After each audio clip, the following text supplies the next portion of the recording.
¿Cómo se forma nuestra mentalidad? Por eso te digo que venía a lo que vamos a hablar hoy. ¿Y cómo nos afecta? Yo les quería contar unos estudios que encontré que estaban muy interesantes, de cómo la forma en que pensamos las cosas nos afectan físicamente. Y para eso se han hecho estudios y se habla del efecto placebo. Un placebo, una píldora de azúcar que no tiene ninguna cualidad particular, pero vos, si la tomás convencido de que te va a hacer bien, efectivamente se ve que hay resultados y te hacen bien. Por lo general, los medicamentos se prueban contra el efecto del placebo. Tiene que superarlo y ser mejor que el efecto del placebo para que se considere como un medicamento viable, ¿no? Entonces, hace muchos años, ya a principios del siglo, 1900, Iván Pavlov, ¿lo conocen esto? Sí, Bueno, hacía experimentaciones con los perros. Y lo que se dedicaba a hacer era ver cómo los perros... Estaba trabajando sobre el sistema digestivo, quería entender cómo la saliva trabajaba y todo el sistema digestivo. Y por casualidad descubre que los perros salivaban frente al estímulo de la comida.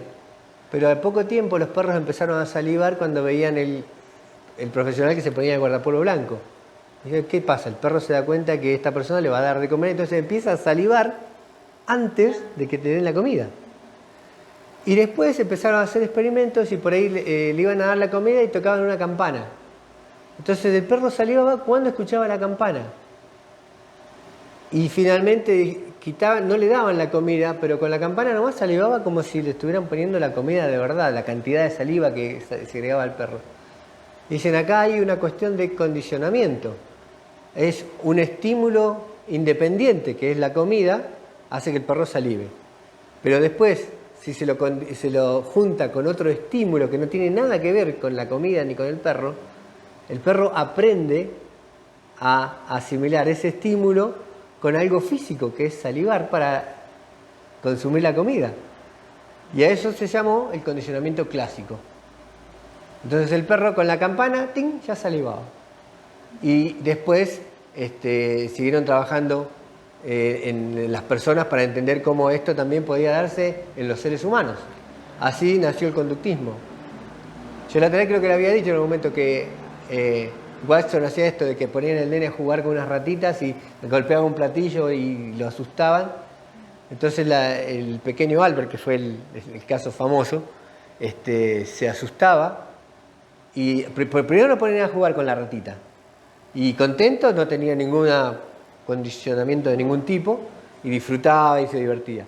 Después, cada vez que se acercaba y lo tocaba, hacían un golpe con un metal fuerte y el chico se asustaba. Después de varios golpes, ya lo condicionaban a que le tenga miedo a la rata con solo verla.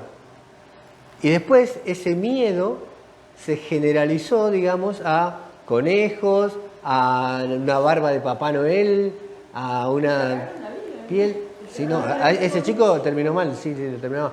Pero en esa época, imagínate, los experimentos los hacían con criaturas de verdad. Tenía 1 año el nene ese. Y le hacían esas barbaridades. O lo tiraban así para arriba para ver cómo se asustaba, cosas horribles. Pero bueno, y a esto, el conductismo, ¿por qué? Porque consideraba que no importaba lo que pasa dentro de tu cabeza, lo único que podíamos observar y medir científicamente era la conducta. Y que la conducta estaba en función de estos condicionamientos. Eso fue lo que continuó, digamos, de los estudios de Pavlov. A los perros condicionados, después condicionaban a los niños. Entonces los conductistas consideraban, en Estados Unidos se llamaba behaviorism del comportamiento, consideraban que éramos todos un pedazo de carne que de acuerdo a los estímulos y a las condiciones nos íbamos a comportar. Así, después, tomando los trabajos de Thorndike sobre el condicionamiento, él le llamó instrumental. Hacía experimentos con gatos. En la caja esta, que le llamaban la caja problema, en 1889, le llamaban la caja problema y ponían un gato y el gato estaba hambriento y le ponían comida afuera de la jaula. Entonces el gato tenía que moverse, buscar, y por ahí cuando tocaba por casualidad la forma que destrababa la puerta, salía a comer. y lo volvían a poner. Entonces cuando veían que cada vez más rápido el gato se daba cuenta de cuáles eran los mecanismos que abrían la puerta, dijeron, está aprendiendo. Es instrumental para su objetivo, que es conseguir la comida. Y a eso se llamó condicionamiento instrumental. ¿Eh? Los gatos son re curiosos, sí, sí. Entonces después vino este señor, B.F. Skinner, y también yo lo escuché ya hasta último momento, antes de morir daba conferencia, y para él es todo externo a nosotros, digamos, no importa lo que pasa adentro, no existe. El constructivismo y todo eso para él es equivocado, y es solamente conductas en base a lo que nos pasa en el ambiente y los condicionamientos que tengamos, y los refuerzos a esos condicionamientos. Entonces él trabajaba con ratas y les ponía, en esta jaula de Skinner, le ponía a la rata una palanquita que tocaba y largaba alimento. Cuando la luz se encendía y tocaba la palanquita, largaba alimento. Entonces la rata iba a buscar el alimento. Cuando la rata se iba dando cuenta de que con la palanquita tocaba, entonces ya aprendió. Y se la iba... Y se hizo gorda. Y iba engordando. Y la condicionaron a que buscara alimento. Había otra condición, que le prendían otra lámpara, por ejemplo, y le generaban una corriente eléctrica en la base, en el piso, para causarle temor y descondicionarla. O sea, no, con los animales, o sea, si vos te pones a ver la historia de la psicología, cómo fueron estudiando y trabajando con monos, con perros, con ratas, con palomas, es terrible, pero bueno, es la forma que tenían de aprender. Y a esto es lo que le llamaron el condicionamiento operante. ¿Y qué dicen? Que nos comportamos en función de los refuerzos, que pueden ser positivos o negativos, llamándolos refuerzos y castigos. Y que esos refuerzos y esos castigos pueden ser positivos o negativos. Entonces tenemos 4 formas de condicionar el comportamiento de las personas. Por ejemplo, un refuerzo positivo sería, si el nene come la verdura, le doy postre. Dándole algo, lo estoy condicionando, digamos, con algo positivo. Y un refuerzo negativo sería, si no comes la comida, no vas a ver los dibujitos. Te saco algo que querés. Sacando eso, es negativo, pero sigue siendo un refuerzo positivo, digamos, para que haga la conducta de comer la verdura. Y eso es para reforzar esa conducta. Para el castigo es también para cambiar una conducta, pero es para que no se haga la conducta. Entonces, un castigo positivo sería, por ejemplo, si no quiero que el perro entre en el living, aplaudo fuerte para asustarlo. Ese miedo que le doy es un castigo positivo para que evite la conducta de entrar al living, por ejemplo. Y un castigo negativo sería cuando el auto no nos ponemos el cinturón de seguridad y suena la alarma, tin, tin, tin, tin, hasta que no nos ponemos el cinturón, que se quita esa molestia extra que tenemos. Los castigos y los refuerzos trabajan en función de lo que se quiere lograr de la conducta deseada. Y así también es como se pensaron las cuestiones educativas en la escuela, las notas. Lo haces bien, te pongo un 10, lo haces mal, te pongo un 1. En las cárceles, en todo se trabajó con esto. En Estados Unidos son muy conductistas ellos. A los militares se los educa de esta manera. Y todavía hoy el concepto de la educación está a veces muy basado en esto de los premios y los castigos. Y los padres educamos a nuestros hijos muchas veces en base a estos principios. Un experimento interesante que se hizo en 1951, que lo hizo Salomon Hatch, que se refería, él estaba buscando qué pasaba con el conformismo de la gente y cómo operaba en los circuitos sociales.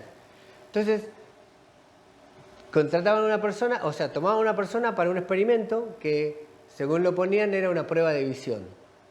Y en la sala donde ponían a esa persona, había actores que ya estaban preparados para trabajar de determinada manera para influir a esa otra persona.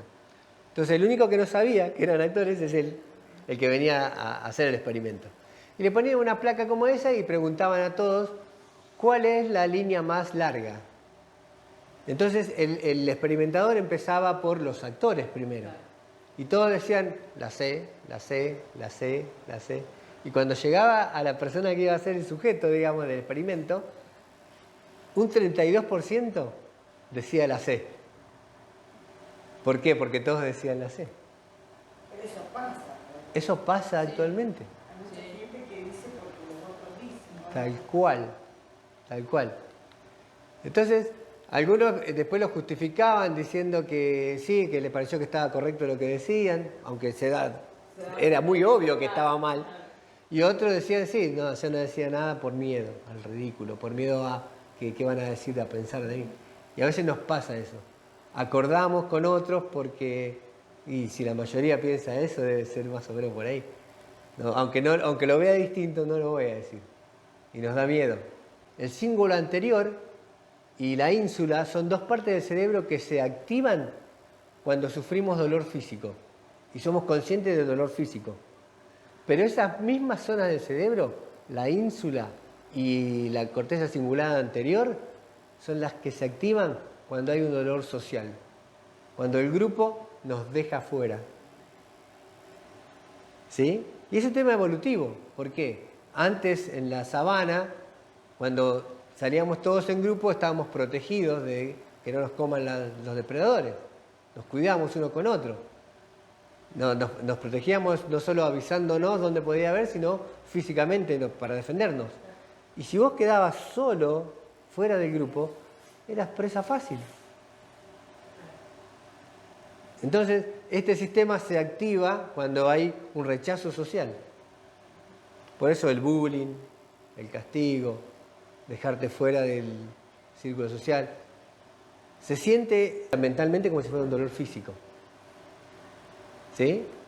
Por eso solemos conformar con el resto aunque no estemos de acuerdo. Solemos callarnos la boca para no estar disintiendo, estar confrontando todo el tiempo y acordar aunque creemos que está mal. Y esto yo lo aprendí de grande y nunca lo entendía porque digo, como los adultos a veces no decimos las cosas como las vemos y cuando tu supervivencia depende de eso y sí, te callas la boca. Y seguís agachando la cabeza en el trabajo y seguís aceptando cosas que no hace, o en la familia también, por no quedar fuera del grupo familiar. Pero bueno, pasa esto, que se activan zonas del cerebro que están alineadas con el dolor físico y por eso el dolor social también es tan terrible. Bueno, y mucho tiene que ver, yo por eso soy, pero convencido de que todo esto se tiene que enseñar en el sistema educativo, porque los docentes no lo saben, no lo saben. No tienen herramientas, nunca se lo enseñaron. Y esto es así, con las neurociencias se sabe hoy y hay una explicación de eso. Yo todavía me acuerdo hoy cuando a un nene no lo dejaban salir del aula, no sé si era segundo grado, pero imagínate que tenía 7, 8 años, y me acuerdo de verlo a José Luis parado en la esquina porque se había meado en los pantalones y todos riéndose de él. ¿Sabes el sufrimiento de esa criatura? Yo no me lo puedo olvidar. Y hace un montón de años de esto. No nos enseñan, no estamos preparados. Esto se tiene que enseñar en todos lados. Tenemos que desaprender todo lo que aprendimos porque el mundo está como está porque algo hemos hecho mal hasta ahora. Y si no cambiamos la tendencia vamos a seguir barranca abajo. Pero que los chicos vengan mejor que nosotros. Bueno, es que depende de nosotros. No son ellos el futuro. Lo que nosotros hacemos ahora es el futuro. Porque ellos no van a aprender de lo que le decimos que está bien, van a aprender de lo que hacemos. Yo le digo, hijo, hay que cuidar la naturaleza y acto seguido tiro una lata en la acequia. El chico va a aprender lo que hago, no lo que digo. Este señor, Fabrizio Benedetti, hacía operaciones a corazón abierto. Entonces, la cirugía torácica es muy dolorosa el postoperatorio. Para lo cual tenía que aplicarle morfina, digamos, para evitar tanto dolor del postoperatorio. Y descubrió que cuando aplicaba morfina, si el paciente recibía la morfina inyectada por un enfermero, un médico, y hablándole y explicándole y la dosis que le iba a dar y el efecto, todo, subjetivamente el dolor era menor que si lo aplicaba la misma cantidad con una máquina, sin que sepa qué estaba haciendo.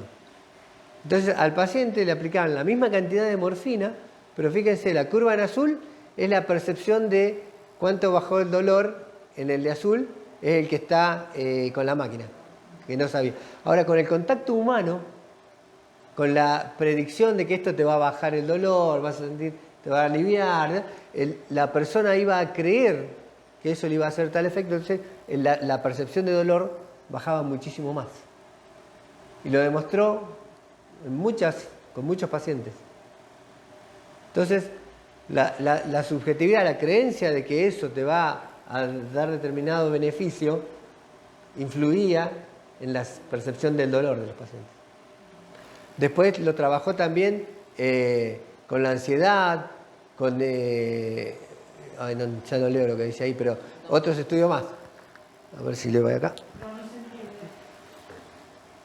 Con el Parkinson y con la hipertensión. O sea, aplicaba el medicamento y a unos en forma automática, la misma dosis, y a otros explicándole con contacto humano. Entonces la percepción de cómo mejoraba con la aplicación del medicamento que sea, era mucho más eficiente en aquellos que recibían la información de otra persona, o el contacto o el cuidado. La predisposición que uno tiene al recibir eso, la ayudaba físicamente a soportar mejor el dolor. La doctora Anya Krum, ella era una deportista, y una doctora que trabajaba con ella le dice, vos sabés que el deporte es un placebo, ¿no? Y ella dice que se enojó mucho, que le molestó la apreciación, pero la hizo pensar. Entonces dijo, ¿cómo lo puedo demostrar? ¿Cómo puedo verificar esto? Y se puso a trabajar con las personas que tienen mucho desgaste físico, mucho trabajo, que son las que limpian los hoteles. Bajan muchísimas calorías. Pero hablando con ellas, les preguntaban, ¿vos hacés ejercicio? No, cero, no hago nada de ejercicio. Entonces, ¿qué hizo? Convocó a un experimento donde pedía que las personas estas que trabajaban ahí les daba una clase de 15 minutos donde les explicaba la cantidad de calorías que quemaban y la cantidad de ejercicio que hacían y equivalente a cuánto ejercicio de la gente que iba a un gimnasio o la gente que sí hace ejercicio. O sea, dividió los grupos al azar y después de explicarles, fíjense, en negro se mantenía, digamos, el peso de las que no recibieron la charla. El negro. Al lado dice la presión sistólica. Se mantenía más o menos igual, el negro. El body fat, la grasa, la cantidad de grasa en sangre. En algunas hasta crecía. Y la satisfacción con el trabajo disminuía, en las que no se les explicaba nada. Ahora, a las que se les dio esta clase y se les enseñó que de verdad estaban haciendo ejercicio, sí bajaron de peso, sí le bajó la presión, sí le bajó la grasa. Eran marcadores que habían tomado previo y posterior a enseñarles qué pasaba con el ejercicio físico. Entonces, ¿qué concluyeron? Que la expectativa que tienen de que el ejercicio que hacían trabajando les mejoraba el cuerpo, efectivamente tuvo resultado en las mediciones reales que hicieron del cuerpo. Entonces, ellos le llaman pruebas de mindset, la mentalidad. ¿Sí? Entonces, siempre es muy probable que lo que nosotros pensemos como que va a ser el efecto de lo que estamos haciendo, consumiendo o tomando, nos va a afectar al cuerpo de mayor o menor grado. O inclusive para pensar la enfermedad, digamos. Si tengo una enfermedad, ¿esta enfermedad me va a llevar a la muerte o la voy a llevar adelante? Y eso también influye. Las personas así que son negativas, que son pesimistas, los medicamentos no le hacen el mismo efecto que la optimista, que dice voy a tomar esto y se me va a cortar y no sé qué. Tal cual. Eso es una cosa que uno lo he vivido. ¿No? Claro, claro. Es así. Es así. Es así. Sí, sí, es así. Y hizo otro experimento con milkshakes. Entonces, pusieron un aviso, estos son los avisos originales que usaron, pidiendo gente para probar los milkshakes, querían saber cómo iba a ser el sabor y todo esto. y eran media hora de preguntas, después 2 horas y media en un laboratorio y les iban a pagar $75 con una muestra de sangre. Entonces convocaron, $75, sí, ¿sabés cómo voy? Sacaba todo lo que quiera, dale. Entonces, la primera prueba, lo llevaron y dijeron, bueno, mirá, van a probar un milkshake, que es el Sensi Shake, que la verdad, tiene 140 calorías, no te va a tener ningún problema, es buenísimo, es delicioso y no te va a hacer ningún efecto adverso. Tomaron eso y después, a los 15 días, llamaron a los mismos para otra prueba, pero esta vez le iban a hacer probar el Indulgence, que era un milkshake que era re pesado, eran 640 calorías y tenía toda la grasa y toda la porquería que te hace mal. Entonces, compararon los resultados de las muestras de sangre cuando hicieron uno y cuando hicieron el otro. Y otra cosa que medían era la grelina. La grelina es un péptido que el sistema digestivo libera cuando vos tenés hambre, para avisarle al cerebro que tenés que comer. Entonces, cuando a mayor cantidad de grelina, es que más hambre tenés, y a medida que saciás ese hambre, la cantidad de ese péptido baja en el cuerpo, que te está diciendo que te estás saciando. Entonces, ¿qué pasa? Los que tomaron cuando tomaron el dietético, les bajó la grelina, ponele, hasta menos 20. Pero cuando tomaron el otro, como se supone que tenía más calorías y todo, bajó muchísimo más. Estaban mucho más saciados con el otro milkshake, que era más cargado y más pesado. Cuando en realidad le estaban dando el mismo en los dos experimentos. Claro, tenía 380 calorías actuales. En una le dijeron que eran 140, en la otra le dijeron que eran 620, pero era el mismo para las dos pruebas. ¿Qué pasa? La expectativa de uno era que me sació menos porque era light, el otro me sació más porque era pesado, pero era el mismo. El cuerpo reaccionó según la creencia que tenían de qué estaban tomando. Y esto no es ilusión mental, es la creencia que vos tenés afecta directamente. Con la grelina esa están todos los medicamentos para la obesidad que están ahora investigando para ver si pueden inhibirla para inhibir la grelina para que no te dé hambre. Bueno, les puedo contar algunos secretos ahí de la grelina. ¿Cuáles son los factores que aumentan la grelina? La falta de sueño, no dormir bien, el estrés, la cantidad de cortisol que circula por ahí genera más grelina, entonces tenés más hambre y comes más. El sedentarismo, la menopausia de las mujeres, la edad. Si vos disminuís la cantidad de ejercicio, la grelina aumenta. Si vos mantenés el nivel de ejercicio que venías haciendo, por ahí no. Y el género, bueno, tiende a aumentar más en las mujeres. En el 2012, Zuckerberg hizo una prueba sin avisarle a ninguno de sus usuarios de Facebook. Manipularon noticias, le llamaron contagio emocional a la prueba, y lo que hicieron fue priorizar contenido emocional negativo para algunos, positivo para otros. Y después veían los posts y qué pasaban y qué comentaban y cómo cada uno asumía todos esos contenidos que les pasaban. Todo era falso. Se manipulaban noticias de casi 700.000 usuarios de Facebook. Y la conclusión fue que lo que nuestros amigos, nuestras redes dicen todo el tiempo, nos afecta directamente. Las personas que recibieron contenido emocional negativo se pusieron más pesimistas, y las que recibieron contenido positivo, más optimistas en sus comentarios, en los posts que ponían, las cosas que compartían. Eso uno lo ve con los noticieros, No ¿no? No quiero ver los noticieros. Yo Tal cual. No lo veo porque te pone mal. Está perfecto. Los noticieros es Entonces, ese fue el primer experimento a escala, digamos, que se hizo de cómo nos afectan. Las fake news. Fíjense, esas dos fotos son una, la de la izquierda de 2017, cuando asumió Donald Trump, y la de la derecha cuando asumió Obama. Y en el noticiero, desde la Casa Blanca, dijeron que cuando asumió Trump fue el mayor número de espectadores que asistió jamás a una investidura presidencial. Pero fíjate la cantidad de personas que hay. Allá está adelante el Capitolio. Sí, por eso son esos negritos. Esos negritos son personas en la plaza. Entre el Capitolio y la Casa Blanca está todo. Y fíjate la cantidad de gente que allá está claramente fácil de desmentir. Sí, Pero desde el mismo gobierno dicen la mentira para hacer creer a la gente que... Entonces, las noticias falsas dicen que se desparraman 6 veces más rápido que las noticias de verdad.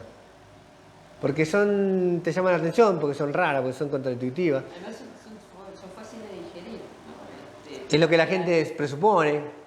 Es más fácil, digamos, va con el consenso de la opinión pública, que la opinión pública es la opinión publicada, digamos, porque no es la opinión pública, se genera la opinión pública. La indefensión aprendida. Se hizo un experimento donde usaban rompecabezas de ese tipo y realmente fáciles de armar, pero se ponían 2 participantes, siempre en las duplas, el de la derecha iba a recibir uno que era imposible armar. Y el de la izquierda, uno que era sencillo, como esto. Para tener 10 años. Y claro, el de la izquierda siempre terminé y el de la derecha no. Y En Netflix hay una serie. A mí me puede llegar a volver loca. Si no lo puedo armar el 8... ¿te imaginás? 2, 3 veces, claro. Llega un momento en que, o sea, a lo último le dieron uno que era el de la misma simpleza a ambos y no lo pudo resolver, el de la derecha. Pues la indefensión aprendida, ¿qué pasa? Se te activan los circuitos del sistema límbico y no te dejan razonar, no podés pensar. Se bloqueó. Se bloquea. Emocionalmente no podés razonar y una cosa que sí era solucionable no la pudo solucionar. Y pasó en casi todos los casos. Ahora, el de la izquierda, que es el que tenía el fácil y terminaba antes, estaba más concentrado. Porque me está saliendo bien, soy un capo, él no le sale. Encima te comparás todo el tiempo, ¿viste? Y fíjate cómo el otro aprendió que no iba a poder y el último ya que ni lo intentó. Y así nos condicionan también. Las tapas de los diarios que hablábamos recién. Yo agarré al azar así nomás. Dice, 9 horas de detención en Devoto, cuando los presos de Devoto... La cara más cruel de la pandemia, y te muestra una persona que está ahí. El pico de gripe, faltan vacunar tantos bebés. Investiga una pista de narco en el tiroteo de la Bailanta. El trueque de regreso del conurbano, o sea, te empieza a preocupar con la economía. Y además uno entra en los artículos, pero yo por ahí me interesa el título. Sí. Y entras y No tiene nada que ver con el titular. Me da una bronca. Entonces, pese al alto fuego, Rusia atacó. O sea, si no tenés el problema acá, también se importan desde otros lados. Pero esos son tapas de diarios, ¿eh? Buscan 6 personas tras un accidente en el río Bermejo y ¡pum! En la primera plana. Tras los aumentos de luz también subirán las tarifas de gas y agua. ¡Blum! Entonces, ¿qué pasa? Lo mismo. Tu sistema se sobrecarga. ¿Por qué? La mayor parte del tiempo nuestro diálogo es un diálogo interno, con nosotros mismos. Y influenciado por todo lo que pasa a nuestro alrededor. Por todo aquello a lo que nosotros le prestamos atención y en lo que nos enfocamos. Entonces imagínate, todas esas malas noticias, ese bombardeo constante, te va atacando. ¿Y qué pasa? Si vos tenés estados emocionales, digamos, que desde malo, terrible, pésimo, a bueno, muy bueno, y que están influenciados por emociones malsanas, emociones buenas, emociones que no estás en un estado creativo, nos mantienen todo el tiempo en esta zona de terror, de malestar, de emociones negativas, con todo lo que nos pasa, a lo que nosotros nos prestamos atención. Porque se activa el sistema límbico. Y el sistema límbico te inhibe la razón. Están dentro del sistema límbico, depende del autor y todo, varían, ¿no? La zona. El hipotálamo, el hipocampo, que está relacionado con las memorias, el hipotálamo con toda la parte endocrina, el hipocampo con las memorias, la amígdala, que es el órgano que regula las emociones. El fornix conecta el hipotálamo con el hipocampo. Entonces, el hipocampo, que tiene que ver con las memorias, si vos recordás algo malo, también activás la parte fisiológica a través de esa conexión. Entonces, que te esté pasando algo malo, que recuerdes algo malo, que el contexto tuyo sea pésimo, hace que se te active el sistema límbico. Lo ideal es sacar el foco de todo eso que te están metiendo. Antonio Damasio decía, la felicidad es un estado mental activado por el sistema límbico. Porque también cuando las emociones son positivas y es bueno, y estamos en un contexto de aprendizaje, el sistema límbico nos ayuda a fijar ese aprendizaje más rápido, por el placer que nos causa. Entonces el sistema límbico está relacionado con todo el aprendizaje. Ahora, Max Benech decía, cuidado con la falacia meriológica, porque, o sea, hablamos del sistema límbico, de la corteza prefrontal, pero el error es atribuirle a las partes lo que es facultad del todo. El cerebro funciona todo el tiempo, todo junto y con nuestro cuerpo, con toda la interocepción, la exterocepción de los sentidos, de la información que viene de afuera, la parte interna nuestra nos afecta en los pensamientos también. Y cuando pensamos algo pesado, algo malo, algo negativo, afectamos al cuerpo y el feedback del cuerpo es sí, está todo mal. Entonces, como que se van reforzando. Y esto hace a la neuroplasticidad, digamos, ¿no? Que es el mecanismo por el cual el cerebro se modifica a sí mismo con cada una de las experiencias. Pero no es la experiencia en sí, sino cómo nosotros vivimos e interpretamos esas experiencias que tenemos. Y los Eso sí, porque si no los argentinos estaríamos todos muertos. Seríamos 44 millones muertos. ¿Cuántos somos? 44 millones muertos, porque todo el día estamos recibiendo todas esas emociones negativas. Debe haber algún sistema de defensa, algo que, digo, el sistema de defensa o alguna otra emoción que podamos generar internamente que nos proteja. Sí, ¿sabes qué es? La familia. Los vínculos, los lazos familiares y afectivos y el respeto y el cariño por los amigos, el mate, nuestra cultura nos sostiene. La misma cultura que nos destruye nos sostiene a nosotros un montón de aspectos. ¿Qué pasa? El afecto, el abrazo con el amigo, el cariño, el amor, la familia, el tener sexo, hace que se genere mucha oxitocina en el cuerpo. La oxitocina se contrapone al cortisol. Gracias. Entonces te hace bajar el cortisol, que es inflamatorio.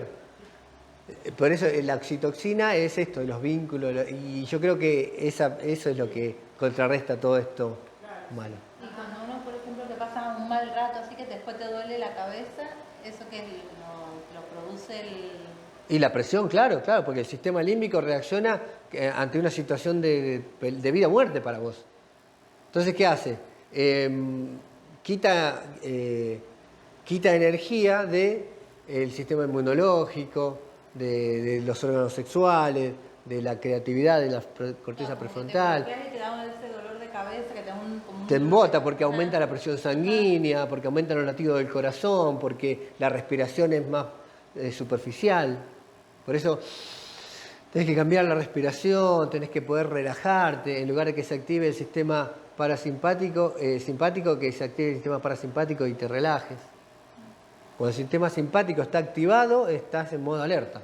Y el modo alerta es vida o muerte. Tu cuerpo lo interpreta como eso. Lucha, huida o frizarte. Entonces, los mecanismos, digamos, de la neuroplasticidad son la neurogénesis y la sinaptogénesis. La neurogénesis es, a partir de requerimientos, se generan neuronas nuevas y eso por lo general se ha demostrado en el hipocampo, que es la zona de la memoria. Por eso cuando más estudiás, aprendés, te exigís más y el hipocampo crece. Y la sinaptogénesis, que son la cantidad de conexiones neuronales, que en realidad es ahí donde está el secreto de trabajar todo el tiempo y aprender cosas nuevas y distintas para que haya más conexiones y facilites, digamos, que los hábitos te ayuden a llevar adelante una vida con hábitos sanos, construyendo las conexiones neuronales. Porque el aprendizaje también está relacionado con las memorias. Entonces, si decimos que el cerebro es una máquina predictiva que está para nuestra supervivencia y lo que hace es estar todo el tiempo chequeando el ambiente buscando qué nos genera placer o buscando cómo evitar el dolor. Ahí vamos a trabajar con el interés, la dopamina y todo eso que nos da ganas de buscar algo. Y vamos a guardar en la memoria las experiencias. Y la memoria tiene memorias de corto plazo y de largo plazo. La de corto plazo, que es la memoria que se conoce como la memoria de trabajo, es de muy poca capacidad y efímera, digamos. No quedan neuronas conectadas constantemente, sino que se conectan mientras está trabajando en la memoria y después se borran. Si no pasa la memoria de largo plazo, es una experiencia que se va. Y la memoria de corto plazo es la que vos podés tener en el mismo espacio, digamos, 4, 7 datos juntos. Más de eso, 10, algunas personas muy especiales, pero más de eso se sobrecarga. Es la memoria de trabajo, donde vos, en la memoria de trabajo está esto que estamos aprendiendo, pero al mismo tiempo estamos trayendo alguna memoria de algo que refuerce eso, algo que estamos comparando con el aprendizaje que teníamos de antes. Entonces hay varios datos dando vuelta en la memoria de corto plazo. Antes los números de teléfono eran de 7 dígitos y te los acordabas. Te podías acordar hasta 7 dígitos. Algunos sí. Antes nos acordábamos los teléfonos. Pero más de eso ya es sobrecarga de la memoria. Es como que no da. Y recién después del proceso de repetir, va a ir a pasar a la memoria de largo plazo. Por eso, para aprender algo tenemos que repetirlo. Por eso por ahí la idea después vamos a repetir algunas de las cosas que vemos y para reforzarlas. Y después podemos hablar de la memoria explícita, que es lo que queremos aprender y trabajamos y nos enfocamos para aprender. Y las memorias implícitas, que se alojan más en los ganglios de la base, que son las memorias que aprendemos casi una vez que las adoptamos, digamos, son inconscientes. Como por ejemplo manejar el auto, ya lo hacemos sin pensar. Y eso funciona ahí y queda en la memoria implícita.